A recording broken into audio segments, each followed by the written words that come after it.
Okay,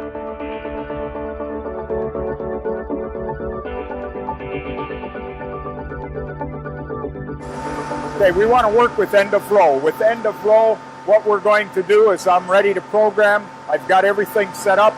I'm comfortable. I like to do it with the implement down and in the ground. So to program it, what I've got is I've got this bottom button with the little red on it. I'm going to activate it. When I do that, I got an orange dot. I got a gray dot in here. It just tells me that the system is ready to program. So everything is ready.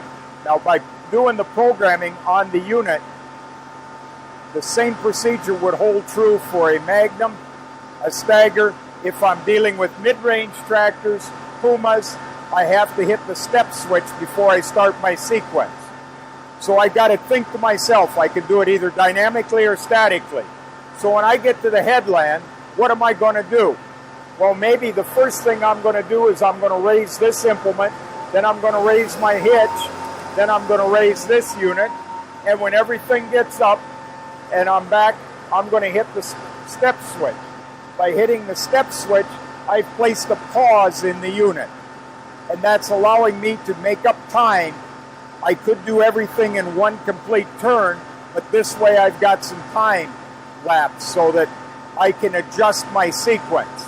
Now when I'm getting ready to go back in, one of the nice features we can do on our tractors is we can engage guidance by using the step switch. So what I'm going to do is I'm going to engage guidance.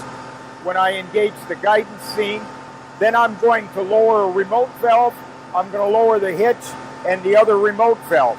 And if I pause in here, I can adjust the time length that I've got. I'll try to do it relatively quick. So I'm coming off of the step switch, I'm doing guidance, I'm lowering the remote valve, I'm lowering the hitch, I'm lowering the other remote valve, and what I've got to do is let the implement get all the way down. Once it's down, I hit the same button, and this is going to save that sequence. That sequence will pop up, and it's saved as sequence 005. What I would suggest, if you don't have a Pro 700, that's the sequence that's on the tractor and it's ready to use. If you have a Pro 700, I would suggest that you go back, go to end of row, and go to sequence 5 and edit name. I believe that you should call that by possibly use the operator's name. So I would delete that, and in my case, I would call it Roger and enter. That becomes my sequence for that implement.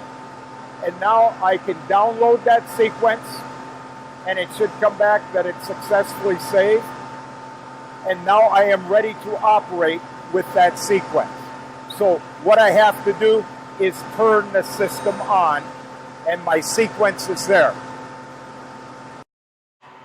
In order to play back on the sequence, we have got to be driving the tractor. I have activated the button, and by activating the button on the left, as you can see it flashing here, everything is ready to go. So now when I get to the headland, all I do is hit the button, and at that point, my hitch comes up, my remote valves are activated, and everything comes up, and the unit goes to pause. I turn around, I hit the button, my guidance will activate for myself, the hitch will come down, both of my remotes will be activated, and the system is ready to go for me going through the field. Okay, if you recall, I said that I like to program the unit with the implement down.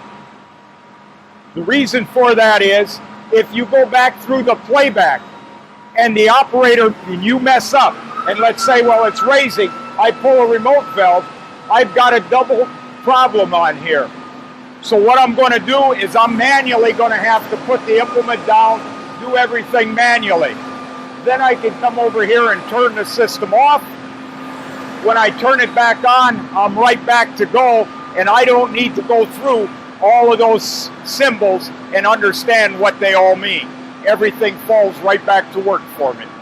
If there's a fence row or a waterway in the middle of the field, maybe as I go through that waterway, I want to raise this implement.